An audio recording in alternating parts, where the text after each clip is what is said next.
Hello दोस्तों, स्वागत है एक और नई वीडियो में। आज की वीडियो में हम लोग एमएस एक्सेल के इफ फार्मूला के बारे में सीखेंगे। दोस्तों, एक्सेल में इफ फार्मूला बहुत ही महत्वपूर्ण फार्मूला है। ये फार्मूला आप लोगों को जरूर पता होना चाहिए। तो चलिए वीडियो को शुरू करते हैं। तो दोस्तों, एक्सेल में इफ फार्मूले का प्रयोग करने के लिए सबसे पहले अपने एक्सेल एप्लीकेशन को इस प्रकार से ओपन कर लेना है। ओपन करने के बाद आपको कुछ इस प्रकार से फॉर्मेटिंग को तैयार कर लेना है। इस फॉर्मेटिंग को तैयार करने के बाद अब सबसे पहले मैं यहाँ से ये देख लेता हूँ। यहाँ पर ये कुछ सीरियल मैं इस प्रकार से बनाया हूँ और यहाँ पर ये स्टूडेंट का नाम टाइप किया हूँ और उनका परसेंटेज यहाँ पर इस प्रकार से शो हो रहा है। तो मैं यहाँ पर उसको कंडीशन दूंगा। इफ फार्मूले का प्रयोग हम एक्सेल में कंडीशन को देने के लिए करते हैं।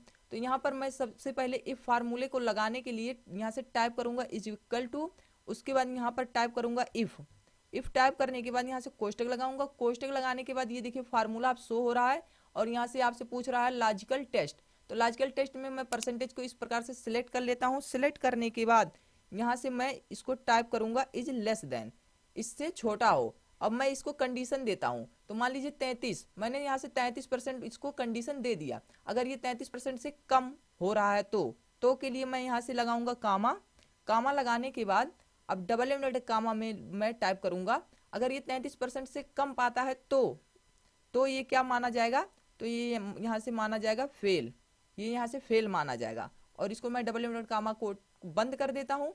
उसके बाद अगर ये फिर कंडीशन देता हूं, अगर ये 33% से अधिक मार्क पाता है तो क्या होगा, तो ये यहाँ से पास माना जाएगा। तो डबल इन्वर्टेड कामा में मैं इसको यहाँ से पास टाइप कर देता हूँ और इसको डबल इन्वर्टेड कामा को बंद करके यहाँ से कोष्टक को भी बंद कर देता हूँ।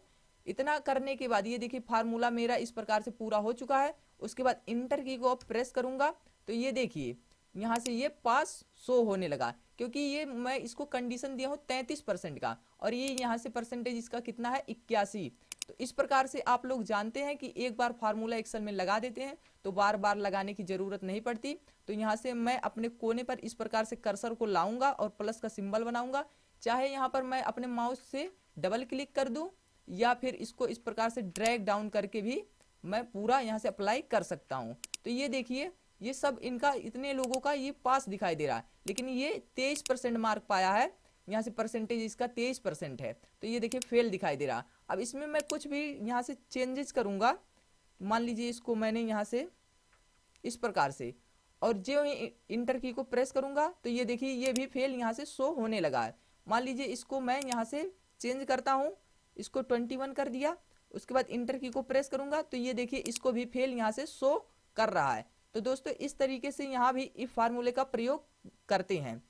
आपको समझाने के लिए मैं यहाँ से दूसरे भी इस एग्जाम्पल की मदद लेता हूँ। तो यहाँ से भी मैं इफ फार्मूले को इस प्रकार से प्रयोग करूंगा कि ये देखिए यहाँ से इस प्रकार से आईडी नंबर दिया है और इस प्रकार से, जिसमें कि ये और ये इस आईडी नंबर में दोनों में कुछ मैचिंग है। अगर मैचिंग नहीं होगा तो यहाँ से फॉल्स दिखाएगा, अगर मैचिंग होगा तो यहाँ से ट्रू दिखाएगा। तो इसको भी कंडीशन देने के लिए मैं इफ फार्मूले का एक्सेल में प्रयोग कर सकता हूँ।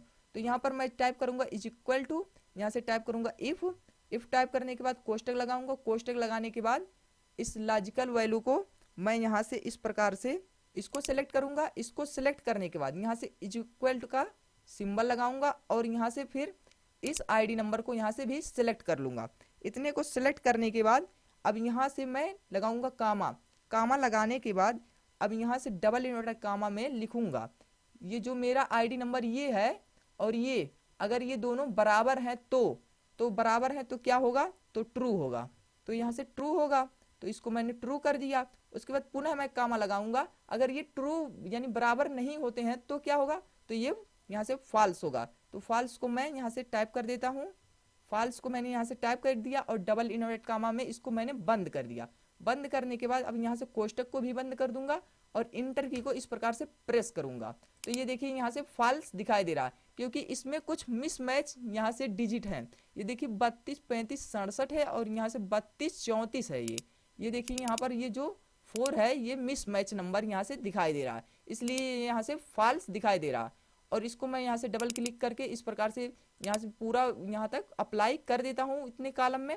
उसके बाद ये देखिए अब यहाँ से ट्रू दिखाई दे रहा है, यानी कि ये और ये नंबर पूरा मैच हो रहे हैं। और ये देखिए यहाँ से ये मैच नहीं हो रहे हैं और यहाँ भी ये और ये नंबर दोनों आईडी नंबर यहाँ से मैच हो रहे हैं, तो यहाँ से ट्रू दिखाई दे रहा है। अगर ये मैच इस प्रकार से नहीं होते हैं तो ये देखिए यहाँ से फॉल्स दिखाई देता है। आपको समझाने के लिए एक एग्जाम्पल का मैं यहाँ से और भी प्रयोग कर रहा हूँ कि ये देखिए, ये यहाँ कुछ व्यक्ति हैं, इनका नाम है और इनकी एज इस प्रकार से यहाँ पर टाइप है, और इनको मैं इस प्रकार से कंडीशन देता हूँ इफ फार्मूले का कि ये एलिजिबल हैं वोट के लिए कि नहीं। वोट के लिए आप लोग जानते ही होंगे कि 18 से प्लस उनकी उम्र होगी तो वो वोटिंग कर सकते हैं। तो इसको मैं यहाँ से कंडीशन दूंगा, तो यहाँ से टाइप करूंगा is equal to if type करने के बाद यहाँ से कोष्टक लगाऊंगा। कोष्टक लगाने के बाद यहाँ से मैं एज को इस प्रकार से सिलेक्ट कर लूंगा। एज को सिलेक्ट करने के बाद यहाँ से लेस देन का सिंबल लगाऊंगा, और सिंबल लगाने के बाद अब कंडीशन इसको दूंगा कि कितना एज होना चाहिए, 18 वर्ष। 18 वर्ष होने के बाद आपको यहाँ से कामा लगाना है। कामा लगाने के बाद अब आपको यहाँ से टाइप करना है, अगर ये 18 वर्ष से कम है तो क्या होगा, तो उसके लिए आप यहाँ से नो टाइप कर सकते हैं। तो नो यानी कि ये वोटिंग के लिए एलिजिबल नहीं होगा। तो इसको इतना कर दिया। उसके बाद अगर ये 18 वर्ष से बड़ा है तो उसके लिए यहाँ से कामा लगाएंगे। कामा लगाने के बाद डबल इन्वर्टेड कामा में यहाँ से टाइप कर देंगे यस। यस टाइप करने के बाद यहाँ से डबल इन्वर्टेड कामा को बंद करेंगे। बंद करने के बाद यहाँ से कोष्टक को भी बंद कर देंगे और इंटर की को इस प्रकार से प्रेस करेंगे। तो ये देखिए, ये यहाँ से एस दिखाई दे रहा है, यानी कि एलिजिबल फॉर वोटिंग यस, यानी कि ये वोटिंग के लिए, ये राधा जो है इसकी एज 35 वर्ष है, ये एलिजिबल है वोटिंग के लिए। तो यहाँ से यस दिखाई दे रहा है, और इसको ड्रैग डाउन करके मैं पूरे यहाँ तक सेल में फिल कर देता हूँ। तो ये देखिए यहाँ पर नो दिखाई दे रहा है। ये विशाल नाम का जो लड़का है इसकी एज है 17 वर्ष, तो इसको यहाँ से नो दिखाई दे रहा है, तो ये वोटिंग के लिए एलिजिबल यहाँ से नहीं है। अब ये देखिए शिवम जो है ये 18 वर्ष का है, इसको मैं यहाँ से 16 वर्ष कर देता हूँ, और जो इंटर की को प्रेस करूंगा तो ये देखिए यहाँ से नो इसको भी दिखाई दे रहा है कि यानी कि ये एलिजिबल फॉर वोटिंग, ये नो यानी कि ये वोटिंग के लिए एलिजिबल नहीं है।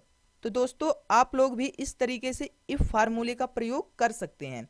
अगर ये वीडियो आपको पसंद आई हो तो वीडियो को लाइक करें, दोस्तों के साथ वीडियो को शेयर करें, और चैनल पर पहली बार हो तो चैनल को सब्सक्राइब जरूर करें।